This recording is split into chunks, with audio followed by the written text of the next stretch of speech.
What up, Space Fam? Goes in here from AnimeUproar, and today we're going to be talking about how strong Demon King Tanjiro is. If you enjoy seeing Demon Slayer videos on this channel and want to keep them coming, then show some love for Demon Slayer by smashing that like button and sharing this video. If you haven't, be sure to subscribe, and this is crucial, hit that notification bell or you will miss future Demon Slayer videos. To get early access to our content, including Demon Slayer, follow AnimeUproar Audio on Spotify or Apple Music or wherever else you listen to podcasts. A very special thank you goes to our AnimeUproar patrons who help us survive YouTube issues and who help make videos like this one possible. More on you amazing people at the end of the video. Keep in mind, in these videos, I go over all of the relevant manga information to get a sense of exactly how strong a character is. So obviously, a video about Demon King Tanjiro will have plenty of spoilers. You've been warned. Now without further ado, let's jump into it. As we all hopefully know by now, the last chapter of Demon Slayer was crazy AF, and in it, Tanjiro became the next Demon King. Muzan realized that his flesh would disappear. Because of the sunlight, he would die.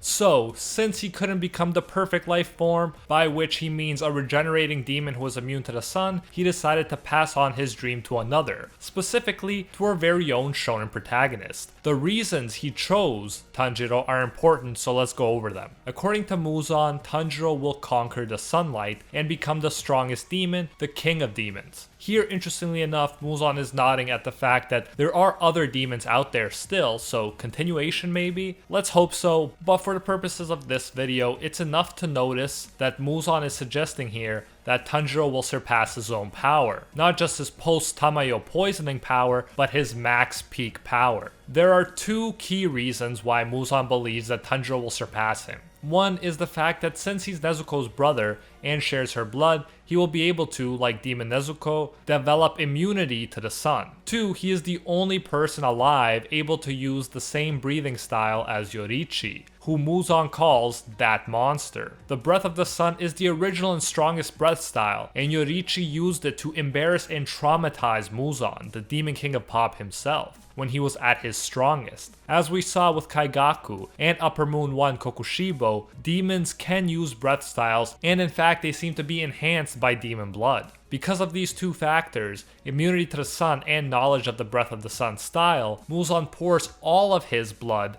and power into Tanjiro. This is a big deal too. We know that in general, the more blood Muzan gives someone, the stronger they'll become. He gave more blood to Lower Moon 1 Enmu to make him stronger. The danger though is that Muzan's blood is so powerful and poisonous that most people cannot withstand a large amount and die. Only those that can handle the amount of blood given survive and become stronger. The more blood he gives, the less the chance of survival. With Tanjiro, Muzan takes a risk. He gives our protagonist all of his blood, in other words, significantly more than he's given anyone else, including the extremely powerful Akaza, Doma, and Kokushibo. And Muzan was right, Tanjiro does survive.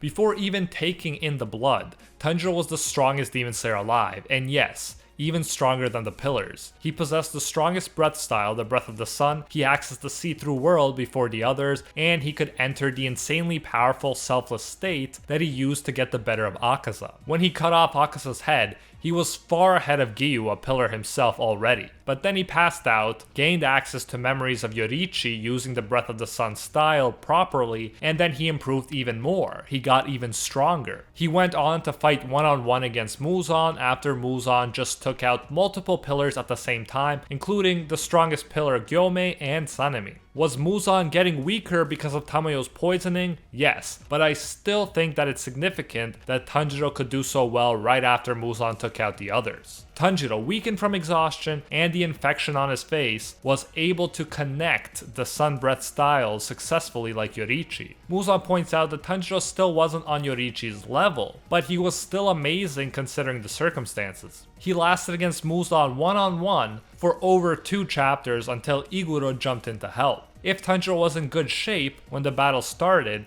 he might have not even needed Iguro's help. But as things stood, the poisoned and injured human Tanjiro had trouble getting oxygen to the point where he couldn't even see. Now Tanjiro won't have that problem anymore. There are so many advantages that demons have over humans that it's not even fair. In the fight between Rengoku and Akaza, Akaza told the Flame Pillar that his serious wounds, which included a crushed eye, broken ribs, and internal bleeding, would be healed in the blink of an eye if he were a demon. Now that Tanjiro is a demon, all of his wounds, as we saw with his infected eye and regrown arm, are gone. He's back to tip-top shape and arguably even better since he's been enhanced by demon blood. Inosuke couldn't bring himself to cut Tanjiro's neck, but even if he did, I sincerely doubt that that would work. Muzan, Akaza, and Kokushibo all had the ability to grow their heads back. Akaza and Kokushibo were primarily defeated because they gave up the will to fight, not because their heads were cut off. Since Tanjiro got even more Muzan blood than each of the upper moons mentioned, he should be able to easily grow back a cut off head, and unlike the others, he's immune to the sun.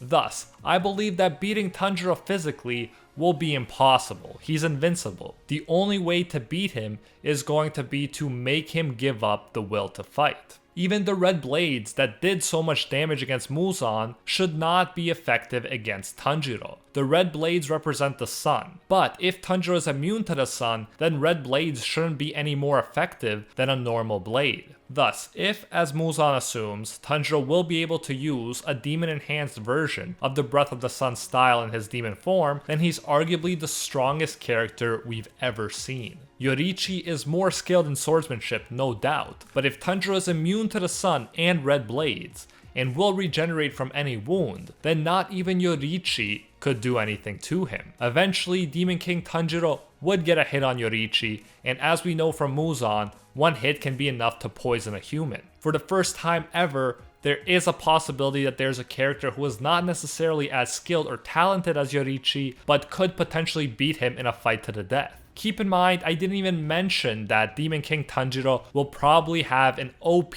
Blood Demon art too, on top of all of this. So to me, it wouldn't make any sense if Tanjiro lost in a physical battle to any of the living characters, even if they were all working together. My assumption is that they're going to have to somehow get through to him emotionally as they fight, just like they did with Akaza and Kokushibo. Strength-wise, Demon King Tanjiro should be invincible, the strongest character we've ever seen in Demon Slayer, at least so far. And that is it for today's video. Let me know your thoughts in the comments. If you enjoyed this video and want to see more like it, smash that like button and share this video with a friend. If you haven't, be sure to subscribe, and this is crucial, hit that notification bell or you will miss future Demon Slayer videos. To get early access to our content, including Demon Slayer, follow AnimeUproar Audio on Spotify or Apple Music or wherever else you listen to podcasts. Lastly, the YouTube ad rates have significantly dropped recently, so the help and support we're getting from our AnimeUproar patrons is now more important than ever. A very special thank you goes out to our patrons over on Patreon who help us survive YouTube issues and who help make videos like this one possible. First and foremost, I want to thank the legend acknowledged by Lord Twigo Senpai Sama himself, Baby Ray, and the 1-tier patrons, the ones who stand atop all clans: Steven Ingrata, Alolan Atem, The World, Steelers, The School Bus, Tyson Quirino, A Quiet Respect, and Pate Hefa. And our Pro Hero tier patrons, the one and only Gilgamesh, Nothing But a Fan, Jason Wilson, King Zeldris, Anatoly Kazatsky, Angel Cruz, Team Sparky 65, Rohan Kapoor, Cricket XP, Ted No Ted, Jalter, Joe Stanton, Very Gucci, Alicia Actor, Anna Mole 69, Jessica K. Lafon, Hinokami and Water, Emperor Otaku, JCC Waka, and The Coach. Thank you all so much. If you enjoy our work, you can always support more of it by going over to patreon.com/AnimeUproar and becoming a patron today for as little as $1. If you do so, you'll get your name featured in future videos alongside these amazing people right here, and you'll even get access to our private patron-only Discord where we talk about anime, life, and of course, dank memes. So check out patreon.com/AnimeUproar, link in the description if you're interested. You can also now join the YouTube channel and support more content that way if you prefer. Whichever way you choose to support us, you can get the same great benefits. Thanks again, and until next time, see you, Space Cowboys.